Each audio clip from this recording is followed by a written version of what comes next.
제가 기도하고 오늘 말씀을 같이 나누도록 하겠습니다. 하나님 아버지 감사합니다. 오늘도 주님께서 우리들 가운데 필요한 말씀을 주시고 오늘도 우리가 그 말씀을 통해서 깨닫고 나아가기를 원합니다. 하나님 부족한 종이 주님의 말씀을 전합니다. 부족한 모습은 주님께서 십자가 뒤로 감추어 주시고 오로지 주님의 말씀만 온전히 대언케 되는 역사가 일어나게 하여 주시옵소서. 모든 것을 주 앞에 맡기오며 예수님의 이름으로 기도드립니다. 아멘. 저는 오늘 본문 말씀 느헤미야 3장 1절로 32절 말씀에 근거하여 거룩한 협력이라는 제목으로 여러분과 은혜를 나누고자 합니다. 사실 오늘 이 본문 말씀은 제가 현재 다니고 있는 학교에서 이 본문 말씀을 가지고 설교문을 작성해서 과제물로 제출하라고 해서 깊이 묵상을 하게 되었습니다. 근데 이 3장 말씀을 처음에 묵상할 때는 이게 뭐야? 이 본문을 어떻게 설교문을 작성하라는 거지? 라는 생각이 들었는데 조금 더 묵상하면서 자세히 공부를 하다 보니까 오늘 이 3장 안에 진짜 보석 같은 메시지들이 가득 담겨져 있는 거예요. 그래서 이 메시지들이 여러분 가운데 아름다운 씨앗으로 심겨지는 은혜가 되기를 소망합니다. 자, 오늘 말씀의 배경은 이렇습니다. 남유다 백성이 바벨론에게 침공을 당하고 포로로 끌려갔는데요. 그 후 BC 444년에 느헤미야를 중심으로 제3차 포로 기한을 하면서 파괴된 예루살렘의 성전의 성벽을 재건하는 내용입니다. 그리고 아무도 상상하지 못했던 그 예루살렘 성벽의 재건이라고 하는 거사에 유다 백성들이 기꺼이 동참하겠다라고 하는 것입니다. 놀라운 변화입니다. 140년 동안 아무도 엄두내지 못했던 일이었고 14년 전에 그 무시무시했던 페르시아의 왕이 반역이라고 못 받고 멈추게 했던 일이었으며 그 주변의 이방 백성들이 누가 어떤 일보다 더 경계하고 원하지 않았던 일이었는데 그 성벽 재건을 그들이 다시 시작하는 놀라운 헌신을 보게 된 것이죠. 자, 이것은 느헤미야가 꿈꾸게 하는 영향력 때문에 가능한 일이었죠. 그 한 사람의 영향력 때문에 아무도 엄두도 못 내는 그 일을 모든 사람들이 함께 동참했다라고 목소리를 높인 것입니다. 느헤미야가 없었다면 불가능했을 것이고 하나님의 꿈에 사로잡히지 못했을 것입니다. 이런 느헤미야의 리더십을 아무리 강조해도 지나치지 않은 이유가 바로 이런 이유 때문입니다. 자, 그런데요. 오늘 이 느헤미야 3장을 보면 흥미로운 사실 하나를 발견하게 됩니다. 뭐냐면 이 3장의 내용이 실제적으로 이렇게 성벽 재건 공사가 진행되는 모습을 자세하게 설명하고 있는 부분인데요. 그런데 거기에는 느헤미야의 이름은 등장하지 않습니다. 어디를 찾아봐도요, 느헤미야가 어떤 공헌을 했다라고 하는 이야기는 등장하지 않고 오늘 여러분과 제가 오늘 읽고 나면 전혀 기억에 남지 않을 것 같은 그런 이름들로 가득 채워져 있습니다. 이렇게 3장 전체에는 성벽 재건을 위해서 이 중간 리더십 약 한 75명의 이름이 등장하고 그들이 얼마나 수고해서 성벽을 쌓았는지에 대한 내용이 나와 있습니다. 그러니까 이 3장은 느헤미야서의 주인공이라고 할 수 있는 그 느헤미야와는 전혀 상관이 없는 그저 평범한 사람들, 즉 보통 사람들의 이야기인 것이죠. 다시 말해서 이 하나님의 꿈에 사로잡혔던 보통 사람들의 이야기, 그러니까 교회를 구성하고 있는 바로 우리들의 이야기라고 할 수가 있는 것이에요. 이 3장을 가득 메우고 있는 사람들의 이름을 보면서 우리는 이 사실을 하나 깨달아야 합니다. 그것은 하나님의 일에는 필요 없는 사람은 없다라는 사실입니다. 모든 사람은 하나님의 일에 필요한 사람이 될 수 있다라는 것이고 아무리 탁월한 사람이라도 혼자서 하나님의 일을 할 수 있는 사람은 없고 하나님의 사건 속에는 이 독불장군이라고 하는 것은 존재하지 않는다라는 것입니다. 이렇게 아무리 개인이 탁월해도 연합과 협력이 없이는 하나님의 사건은 온전히 이루어질 수 없다라고 하는 것이 오늘 우리가 기억해야 하는 것입니다. 자, 물론이요. 이 느헤미야의 탁월한 리더십이 없었다면 이 성벽 재건 공사는 절대로 진행될 수 없었을 것입니다. 그러나 아무리 탁월한 느헤미야가 있었다 하더라도 오늘 우리가 만나게 되는 그 사람들, 아니 여기에 기록되어져 있지도 않은 그저 평범한 땀을 흘리고 있었던 보통 사람들이 없었다면 성벽 재건은 절대로 이루어질 수 없었다라는 것입니다. 이 성벽 재건 공사가 진행되고 며칠 만에 완공되시는지 아시나요? 단 52일 만에 완성이 됐습니다. 이게 집을 짓는 것도 아니고요. 52일 만에 집을 짓는 것도 불가능한데 이 한 도시의 성벽을 재건하는 건데 어떻게 이것이 52일 만에 가능했을까요? 그것은 여러 사람이 동시다발적으로 그리고 빠르게 진행되었기 때문에 52일 만에 완공할 수가 있었습니다. 자, 이렇듯 하나님의 사람들이 한 마음을 품고 한 곳을 바라보고 함께 협력함으로 진행될 수 있었다라는 것입니다. 여러분, 이 교회를 다니면서 신앙생활을 하다 보면 이럴 수 있지 않을까요? 여러분이 아무것도 교회에서 봉사하거나 헌신하지 않아도 뭐 다 되더만 뭐. 그러니까 나는 조용히 그냥 다니면서 그냥 조용히 예배만 드리고 그렇게 하고 집에 갈래 라고 생각하면 안 된다라는 것입니다. 이렇듯 모든 사람들의 역할은 하나님의 관점에서 소중하다라는 것이죠. 여러분들께 이런 질문 한번 드려보고 싶은데요. 여러분들이 어떻게 순복음 부천교회를 만나게 되셨을까요? 그냥 순복음 부천교회가 또 한 명의 성도들이 필요했기 때문에 우리가 만나게 되었을까요? 아니면 거기에 하나님의 의도와 섭리가 있었을까요? 여러분 어떻게 생각하십니까? 만약에 하나님께서 우주를 디자인하시고 우주를 운행하실 만큼 전지전능한 하나님이시라면 여러분과 순복음 부천교회를 만나게 된 게 우연일까요? 아니면 계획일까요?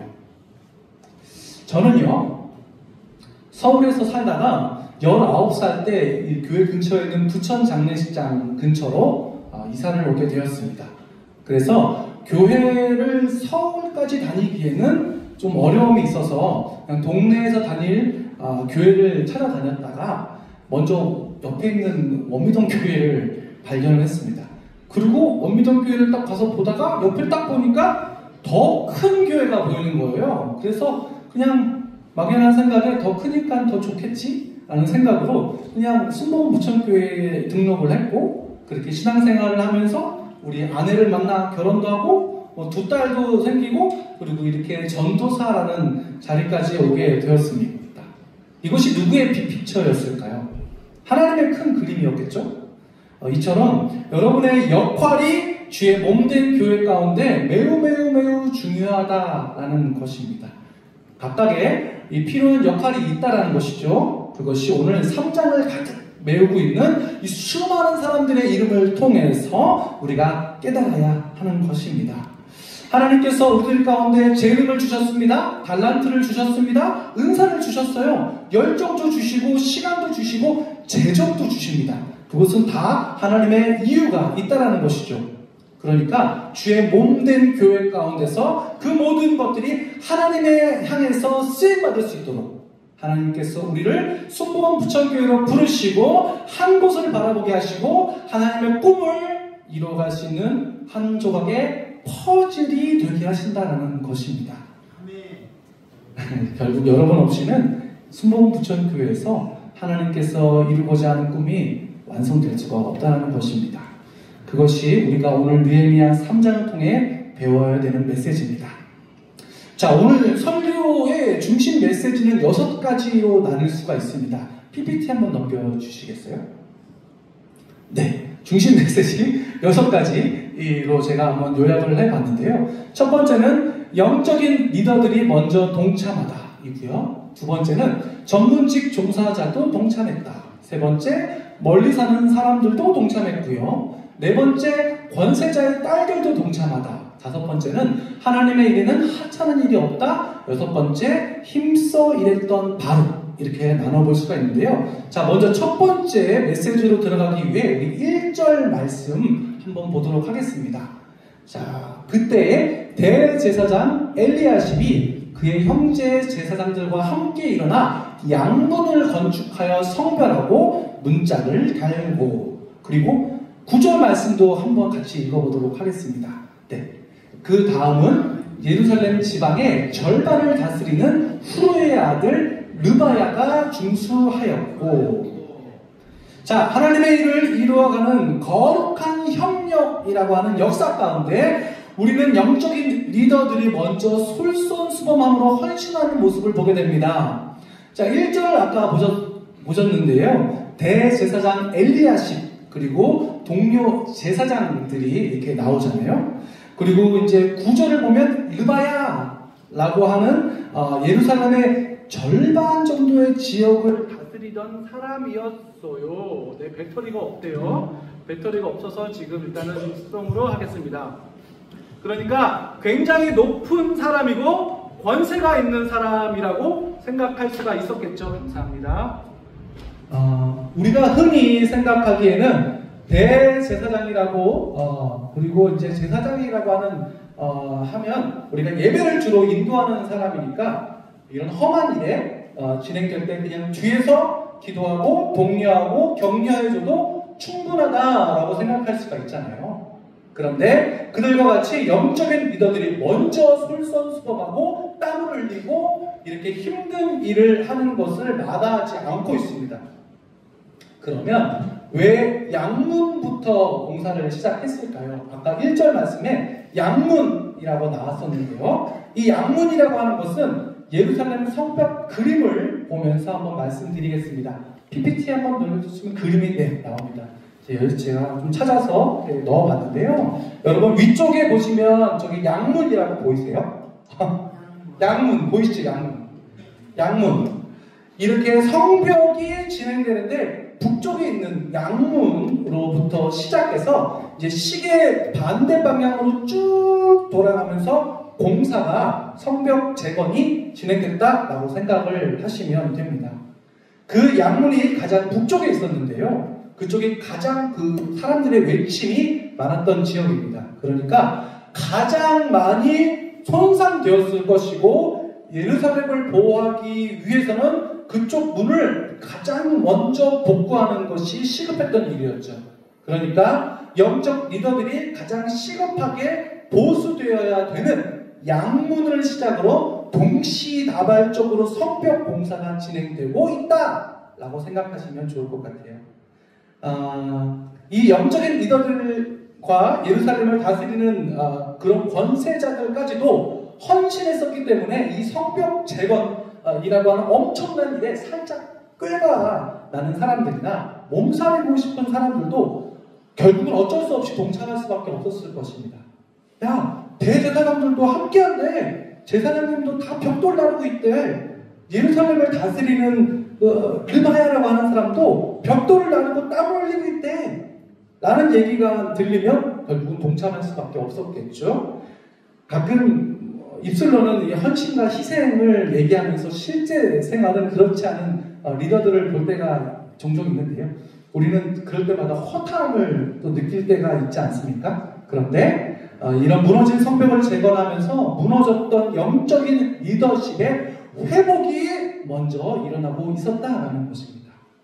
자, 그리고 그 양문부터 재건하는 것이 영적인 큰 의미가 있었습니다. 그 양문이 뭐냐면 예루살렘 성전에 제사를 드리러 가려면 그 제물을 가지고 들어가는 문이 바로 양문이었습니다. 그러니까 이 양들을 끌고 들어가는 문이기 때문에 양문이라고 부르는 거예요. 이렇게 예배를 드리러 가는 사람들이 드나드는 문이 어디였냐? 양문이었다는 것입니다. 가장 먼저 시급하게 재건되어야 하는 문을 예배를 회복하는 문이었던 거예요. 예배를 시작해서 예배를 끝나는 그 양문을 통해서 먼저 이스라엘이 회복되고 있다라는 것을 우리는 보게 되는 것입니다. 이스라엘 민족의 역사 가운데 예배가 다시 회복되고 부흥하고 있는 것을 소망하면서 느헤미야가 성벽 재건 공사를 하고 있었던 것입니다. 여러분, 하나님의 사건은 언제나 예배로 시작해서 예배로 끝난다라는 것을 절대로 여러분들이 잊으시기 마시기 바랍니다. 그래서 우리가 신앙생활을 하면서 가장 중요한 게 뭐냐? 그럼 저는 예배라고 말씀드리겠습니다. 소그룹이 중요한 것이 아니고요. 성경 공부가 아니고요. 봉사가 아니고요. 가장 중요한 것은요. 하나님을 경외하고 하나님을 높여드리고 하나님을 사랑하는 자리를 지켜내는 것입니다. 그게 무너지면 다 무너지는 거예요. 성벽이 세워져도 양문이 서지 않으면, 예배가 회복되지 않으면 아무 의미가 없다는 거예요. 내 신앙생활이 병드는 것은 언제부터냐? 예배가 흔들리면서부터라는 거죠. 그리고 내 신앙생활이 뜨거워졌던 건 언제부터냐? 예배가 뜨거워지면서부터라는 것입니다. 이 예배를 만들어가는 문, 하나님께로 나아가는 문을 먼저 제거해야 합니다. 우리가 가장 소중하게 생각해야 되는 것이 무엇입니까? 바로 예수 그리스도의 십자가 복음 앞에 그 예배를 향한 마음들이 회복되어질 때 그 무너진 성벽이 재건되는 은혜가 있을 줄로 믿습니다. 자, 그리고 두 번째로 8절 말씀 한번 보도록 하겠습니다. 그 다음은 금장색 하레의 아들 우시엘 등이 중수하였고, 그 다음은 향품 장사 하나냐 등이 중수하되 그들이 예루살렘의 넓은 성벽까지 하였고. 자, 의의 직업을 가지고 있는 사람들이 나옵니다. 여기에 보면 금장색, 그러니까 금세공업자 혹은 장신구를 만들고 보석을 만들었던 우시엘이 나오고, 그 다음에 향품 장사, 즉 향품을 파는 하나냐가 등장을 합니다. 그러니까 향품이라고 하는 것은 그냥 향수나 화장품 이런 거 만드는 사람이에요. 그러니까 옛날로 치면 굉장히 전문적이었던 사람이었던 거죠. 굉장히 많은 보수를 받을 수 있었던, 재정적으로 넉넉한 사람들이 이 성벽 재건의 공사에 참여했다라는 것입니다. 이렇게 하나님 역사에는 함께 동참하는 것입니다. 함께 땀 흘리는 거예요. 누구를 막론하고 하나님의 일에는 모두가 참여해야 되며 구경꾼은 있을 수가 없습니다. 이들도 성벽을 재건하는데 모든 방법을 통해서 함께 수고하고 있었다라는 것입니다. 자, 여러분, 하나님의 꿈이 아름다운 사실은 이 흩어져 있던 하나님의 백성들의 마음이 하나님의 꿈으로 다시 하나로 묶여진다는 것입니다. 이 세상 사람들은 나누기에 급급하잖아요. 그러니까 있는 사람과 없는 사람, 배운 사람과 못 배운 사람, 높은 사람과 낮은 사람, 이렇게 자꾸 나누려고 해요. 그러나 하나님의 꿈은 모든 사람들을 하나로 묶습니다. 권세 있는 사람과 그렇지 않은 사람, 재산에 있는 사람과 그렇지 않은 사람, 예루살렘 성 안에 있는 사람과 그렇지 않은 사람, 이 모든 사람들이 하나님의 꿈 안으로 들어오니까 다 하나가 되어서 한 마음으로 한 땀을 흘리고 하나님 앞에 헌신할 수 있게 되었다라는 것입니다. 또한 이 느헤미야가 성벽을 재건하면서 보여주는 기가 막힌 전술이 하나 있었습니다. 그것이 뭐냐면 이 사람들이 자기 집 앞에서 가장 가까운 곳을 보수할 수 있도록 배치해 주었다라는 것입니다. 자, 여러분 한번 생각해 보시기 바랍니다. 내 가족이 뒤에 있는데 그 앞에 있는 벽을 누가 열심히 보수하지 않을 수 있었겠습니까? 그 외부에서 사람들이 침공하고 공격하고 있는데 내 가족을 보호하기 위해서 그것을 열심히, 그리고 성벽을 튼튼히 견고하게 쌓지 않은 사람이 누가 있었겠어요? 느헤미야가 이렇게 동기부여를 심어서 내가 내 집 앞에 있는 성벽을 재건할 수 있게 배치해 놓았다는 것입니다. 그런데 또 다른 부류의 사람들이 등장을 합니다. 우리 세 번째로 2절 말씀 한번 보도록 하겠습니다. 그 다음은 여리고 사람들이 건축하였고. 자, 이 여리고 사람들이 등장을 하는데요. 이 여리고 사람들은 예루살렘에서 약 27km 정도 떨어져 있었던, 정말 멀리 살았던 사람들이에요. 그리고 5절 말씀도 한번 띄워주시겠어요? 네. 그 다음은 드고아 사람들이 중수하였으나, 네, 이렇게 드고아 사람들도 등장을 하는데, 드고아 사람들은 남쪽 고원 지방 약 16km 정도 떨어져 있었던 남쪽 고원 지방에서 온 사람들이에요. 그리고 13절 말씀 띄워주세요. 자, 13절 말씀에 보면 산호와 주민이 중수하여라고 해서 산호와 주민이 이제 등장을 하는데요. 이 산호와 사람들도 서쪽으로 예루살렘 서쪽으로 약 16km 정도 떨어져 있었던 곳에서 온 사람들이었습니다. 자, 이렇게 우리가 흔히 생각하기에 나는 예루살렘의 성벽이 재건되는 것과 직접적인 상관이 없으니까 나는 동참하지 않아도 된다라고 생각할 수 있잖아요. 그런데 이 사람들은 멀리서 오는 많은 불편함을 감수하고서라도 기쁜 마음과 사모하는 마음으로 함께 하나님의 일을 동참했던 것을 보게 됩니다. 다시 말해서 하나님의 일을 이루어가는 거룩한 협력이라고 하는 것은 누군가가 불편함을 기쁜 마음으로 감당할 때 가능한 것이다 라는 것입니다. 여러분, 이렇게 불편하게 신앙생활을 하는 게 은혜인 것입니다. 여러분, 아멘이십니까? 네. 아멘이시죠? 자, 네 번째로 우리 12절 말씀 한번 보도록 하겠습니다. 그 다음은 예루살렘 지방 절반을 다스리는 할로에스의 아들 살룸과 그의 딸들이 중수하였고, 자, 이렇게 예루살렘의 또 다른 절반을 다스리고 있는 사람이 살룸이라고 하는 사람인데요. 아들이 없었나 봐요. 그래서 딸들을 데리고 나왔다고 합니다. 딸들을 데리고. 대단하지 않나요? 여러분, 이렇게 권세가 있는 사람이 딸들만 있대요. 그러면 딸들을 어떻게 키웠을까요? 공주처럼 키우지 않았을까요? 손에 물기 하나 안 묻히고 클 수도 있지 않았을까요? 그런데 딸들을 데리고 공사장에 나갔대요.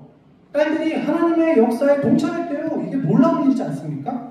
그런 불편함도 감수할 수 있는 영성을 가지고 있는 사람들이라는 것입니다.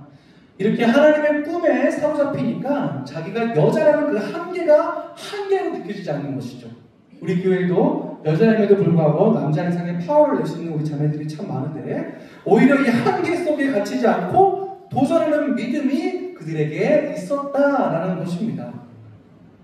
제가 우리 청년들에게 그냥 예를 들어서 쌀 10kg나 20kg짜리를 한 30분만 들고 계십시오 라고 하면 여러분은 30분 들고 계실 수 있을까요?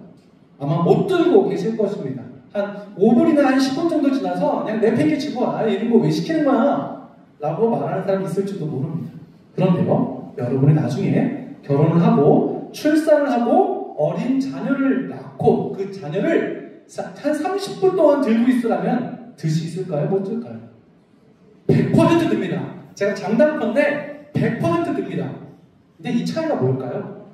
그것은 사랑하면 불편하지 않는다라는 것이, 불편함을 감수하는 마음을 키운다는 건 사랑하는 마음을 키운다는 것입니다. 이렇게 하나님을 사랑하기 시작하면, 하나님의 일을 사랑하기 시작하면, 교회를 사랑하기 시작하면 이런 불편함이 아니게 되는 것이죠. 하나님의 역사 가운데 나의 불편함이 찾아오는 것이 정말 당연한 거지만, 하나님을 사랑하기 때문에, 하나님의 역사를 소망하기 때문에 기쁘게 감당할 수 있다라는 것입니다. 자, 다섯 번째로 우리 14절 말씀 한번 보도록 하겠습니다. 14절 말씀에는 분문이라고 하는 것이 나옵니다. 이렇게 하나님의 역사를 이루어가는 거룩한 협력을 사모하는 우리들에게 주시는 그 또 다른 메시지는, 하나님의 일에는 아까 다섯 번째였죠, 하찮은 일이 없다라는 메시지입니다. 분문, 방금 우리가 읽었던 말씀 중에 분문이라는 것이 어떤 것이냐면, 그 예루살렘의 온갖 쓰레기 그리고 분뇨와 오물을 갖다 버리는 문이 바로 이 분문이라는 것이에요. 이 분문을 재건한 사람의 이름은 아까 읽었던 말기야입니다. 베타게렘이라고 하는 지역을 다스렸던 권세자였어요. 힘이 있었던 권세자였습니다. 자, 여러분들에게 선택권을 드린다면 양문, 아까 말했던 양문을 재건하시겠습니까? 아니면 분문을 재건하시겠습니까? 누구는 분문 재건하고 누구는 양문 재건하고, 이거 너무 불공평하지 않나요? 예를 들어 누가 자신에게, 아니 예루살렘 갔다 오셨다면서요? 예루살렘 성벽 재건에 동참하셨다면서요? 거기 어디 재건하셨어요? 라고 묻는데 분문이요 라고 말한다면 너무 폼나지 않잖아요. 근데 여러분, 하나님의 일을 하면서 어떤 일이 중요한지, 중요하지 않은지, 덜 중요한지, 어떤 일이 큰 일인지, 어떤 일이 작은 일인지 생각하는 것만큼 어리석고 영적이지 않은 일은 없습니다. 이렇게 하나님의 일 가운데는 하찮은 일과 중요한 일이 구별되는 것이 아니라는 것입니다. 주님의 일은 모두가 다 소중한 것이고요. 작은 일에 충성하지 못하는 사람은 절대로 큰 일을 할 수가 없는 것이죠. 이렇게 작게 보이는 일을 땀을 흘리면서 할 수 없는 사람은 커 보이는 일에도 절대로 땀을 흘릴 수가 없습니다. 양문만 중요한 것이 아니라 분문을 세우는 일도 하나님의 일이었던 것입니다. 자, 그러나 안타까운 일 하나만 좀 짚고 넘어가도록 하겠습니다. 우리 5절 말씀 한번 띄워주시겠어요? 네. 그 다음은 드고아 사람들이 중수하였으나 그 귀족들은 그들의 주인들의 공사를 분담하지 아니하였으며 하나님의 일을 함께 이루어가는 거룩한 협력을 이루어가는 가운데서도 꼭 동참하지 않는 사람들이 있습니다. 그 얄미운 사람들 때문에 마음 상하게 되지 않기를 소망합니다. 그들로 인해 여러분의 마음이 흐트러지지 않기를 소망합니다. 이렇게 모두가 땀을 흘리면서 열심히 일을 하고 제사장도, 사업가도, 정치가도, 부자도, 가난한 사람도, 심지어 여인들까지도 와서 열심히 주님을 섬깁니다. 그러나 손가락 하나 까딱하지 않는 사람들도 있었다는 거죠. 바로 드고아의 귀족들이라는 것이죠. 자, 여러분, 그 당시에 왕이 포로로 잡혀갔어요. 나라가 망한 지 140년이나 지났습니다. 귀족이 무슨 의미가 있었겠어요? 자기가 귀족됐다라고 하는 사실이 무슨 특별한 의미가 있었을까요? 이유가 어쨌든 간에 모든 백성들이 하나가 되어서 성벽을 재건하고 있는데요. 팔짱을 끼고 딴청을 피우는 무리의 사람들이 있었다라고 하는 것은 굉장히 우리를 불쾌하게 합니다. 그러나 여러분, 기억하시기 바랍니다. 우리 교회는 이런 사람이 없으면 좋겠는데 우리 교회도 이러한 사람이 있을 수 있을까요? 없을까요? 있습니다. 이런 제 표현으로 말한다면 얄미운 사람들 때문에 마음 상하면 여러분만 손해라는 것입니다. 어느 곳에서나 하나님의 일을 하는 사람들이 있고 하나님의 일을 방관하는 사람이 있습니다. 하나님 앞에 몸을 던져서 헌신하는 사람이 있고 그 헌신자를 바라보면서도 아무것도 하지 않으려고 하는 구경꾼이 있습니다. 여러분, 교회 안에서 참 어리석은 사람은요, 자기가 교회 안에서 VIP라고 생각하는 사람들입니다. 그러나 그것만큼 안타까운 사람은 그런 사람들을 보면서 참 마음 상하고 시험 들은 사람들이라는 것입니다. 드고아의 귀족들은 손 하나 까딱하지 않았습니다. 그러나 드고아 사람들은 그 5절 위쪽에 보시면 드고아 사람들이 증수하였다라고 나와 있잖아요. 그렇게 부족한 모습을 보임에도 불구하고 땀 흘려 충성하고 주님 앞에 헌신했다라는 것입니다. 자기의 삶을 너무 계산하고 아끼다가 영원히 하나님 앞에 쓰임받지 못하는 인생이 되어버렸습니다. 그러나 우리가 할 수 있는 일은 하나님의 일을 향해서 최선을 다하는 것, 그것이 우리의 믿음이 되기를 예수님의 이름으로 축복합니다. 자, 우리 마지막으로 20절 말씀 한 절만 더 보겠습니다. 그 다음은 삽배의 아들 바룩이 한 부분을 힘써 중수하여 성 구비에서부터 대제사장 엘리야십의 집 문에 이르렀고, 아멘. 자, 이렇게 3장에 수많은 사람들의 이름이 등장하고 그들이 어디에서부터 어디까지 보수를 했다라는 표현이 등장했는데요. 42개의 그룹이 나옵니다. 42개의 그룹 가운데서 20절에 나오는 이 바룩이라고 하는 사람만이 갖고 있는 형용사가 있습니다. 그 형용사가 뭘까요? 그 형용사는 힘써라고 하는 것입니다. 어떤 사람들은 먼 곳에서 와서 수고했지만 열심히 라는 힘써라는 형용사가 등장하지 않습니다. 또 어떤 사람들은 한 구역뿐만 아니라 두 구역 이상을 봉사한 사람들도 있었습니다. 그러나 힘써라는 표현은 등장하지 않습니다. 오직 바룩이라고 하는 사람에게만 그가 힘써 열심히 했다라고 하는 것이죠. 여러분, 이렇게 거룩한 협력을 통해서 하나님의 일을 이루어가는 소망을 믿음의 사람들에게 주시는 이 마지막 메시지가 바로 이 바르게 힘써라고 하는 말의 위력을 배우는 것입니다. 저는 이번 설교를 준비하면서 이런 기도를 했습니다. 하나님, 우리 교회 성도들이, 우리 청년들이 하나님 보시기에 바로 같은 청년들이 되기를 원합니다. 우리 청년들이 다 바로같이 될 수 있도록 도와주십시오라고 기도했습니다. 하나님, 내가 힘써 주를 당하겠습니다. 하나님, 내가 편하게 사는 거 원치 않습니다. 나는 쓰임받기를 원합니다. 나는 하나님의 꿈에 동참하고 싶습니다. 가치 있는 인생이 되고 싶고 하나님의 기쁘게 하는 삶이 되고 싶습니다. 나는 내 삶에 하나님 손안에 있기를 원합니다. 하나님의 영광을 위해서 땀 흘리는 인생이 되기를 원합니다. 적당히 하지 않겠습니다. 나는 바르게 되고 싶습니다. 힘써 내 삶을 주님 앞에 드리기를 원합니다. 이렇게 기도하는 여러분의 모습을 막 상상해봤어요. 막 상상해보다 보니까 막 제 마음이 막 뜨거워지기 시작하는 거예요. 여러분, 이것이 여러분의 기도가 되기를 예수님의 이름으로 축복합니다. 아멘. 말씀을 정리하겠습니다. 우리 찬양팀 나와서 도와주시겠습니까? 여러분은 이 본문에 나온 이 이름들을 며칠이나 기억하실 수 있을 것 같습니까? 일주일도 기억하지 못할 거라고 저는 장담합니다. 기억하는 메시지가 있지만 여러분들 가운데는 이 수많은 이름들을 언제 들었지? 아마 금세 잊어버리실 거예요. 그러나 제가 말하는 것은 이 바룩이라고 하는 사람의 이름은 절대 잊지 않으셨으면 좋겠습니다. 여러분의 마음 깊이 새겨졌으면 좋겠습니다. 이 땅에서 힘써 주님을 섬기며 살다가 언젠가 주님께서 이 땅에 다시 재림하실 때 나를 위해 힘썼던 아무개야, 나의 종 충성했던 나의 종 아무개야 라고 하나님께 칭찬받는 인생이 되기를 예수님의 이름으로 축복합니다.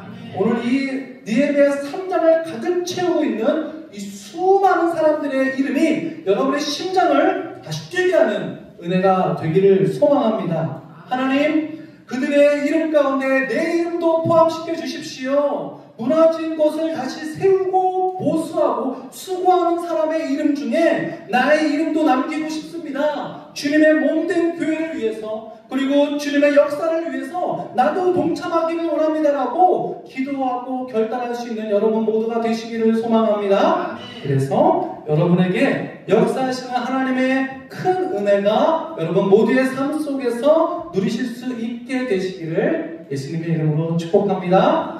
아멘. 우리 이 시간 손잡고 함께 하세요. 우리 함께 찬양 드리시겠습니다.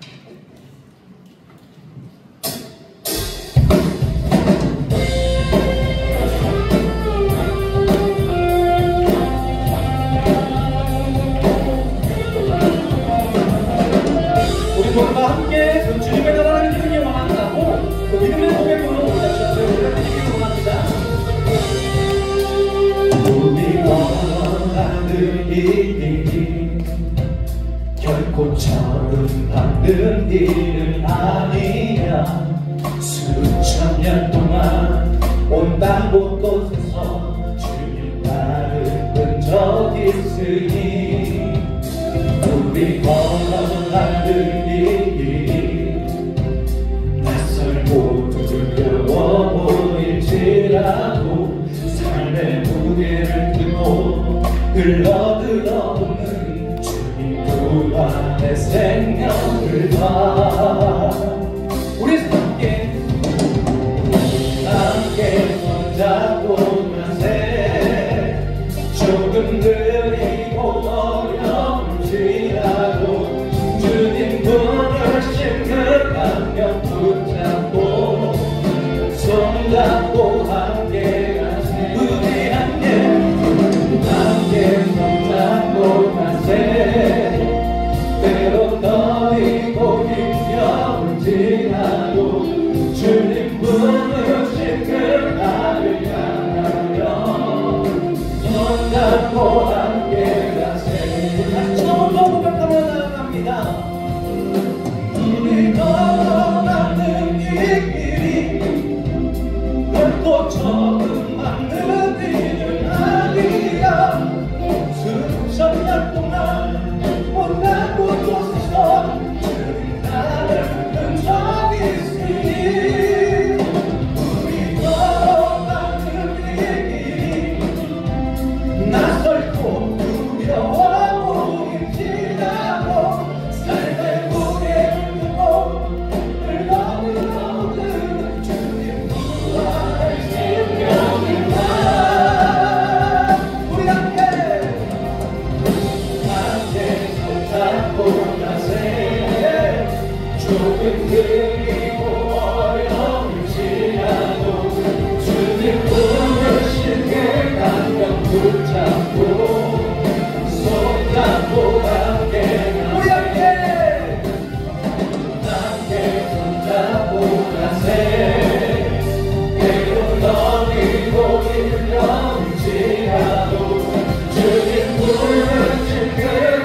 손잡고 가세. 조금 느리고 어려울지라도 주님 부르신 그 간격 붙잡고 손잡고 함께 가세. 한 번 더 고백합니다. 우리 함께 손잡고 가세. 때론 더디고 힘겨울지라도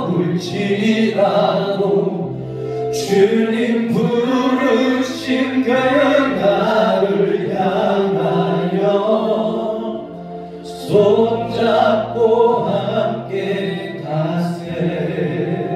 지금 우리가 함께 기도드리기를 원합니다.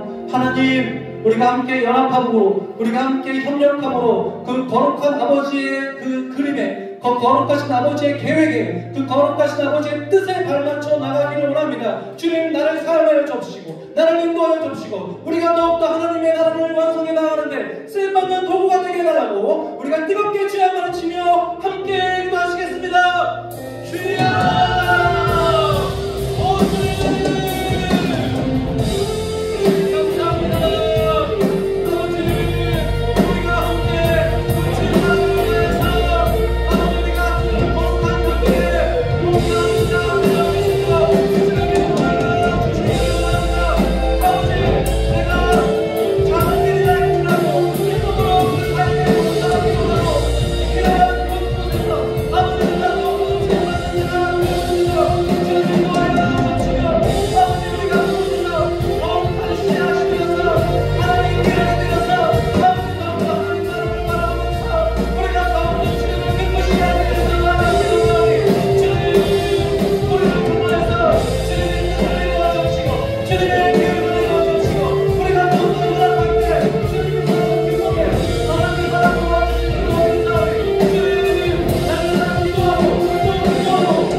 우리를 순도원 부천교회라는 교회로 우리를 부르시고 청년 공동체 가운데 아버지 우리를 불러주셔서 아버지 우리가 이 공동체 안에서 하나님의 뜻과 하나님의 나라를 그리고 하나님의 의를 위해서 살아가게 하여 주심에 감사를 드립니다. 하나님, 우리가 이 땅 가운데 살면서 하나님 나를 위해 사는 것이 아니라 아버지의 뜻을 위해서 살고 아버지의 계획하시는 온전히 바라보며 아버지의 나라의 확장과 완성을 위해서 살아가기를 원합니다. 하나님, 우리가 작은 일이라도 충성된 자가 되게 하여 주시고 내가 필요한 곳에 내가 기꺼이 순종하고 내가 기꺼이 동참함으로 말미암아 아버지 하나님의 귀한 사역에 쓰임받게 하여 주시고 그러므로 말미암아 주님을 위해서 주님의 이름만을 높이며 주님의 영광을 바라보면서 나아갈 수 있는 우리 믿음의 청년들이 다 되어줄 수 있도록 주님 인도하여 주시옵소서. 아버지, 우리가 이제 새로운 한 해를 준비하는 아버지, 우리가 이 시즌에 하나님, 우리가 내년에 내가 어디에서 어떤 일을 해야 되는지를 우리가 기독케 하여 주옵시고 주님께서 부르시고 주님께서 감동 주신 그곳을 향해서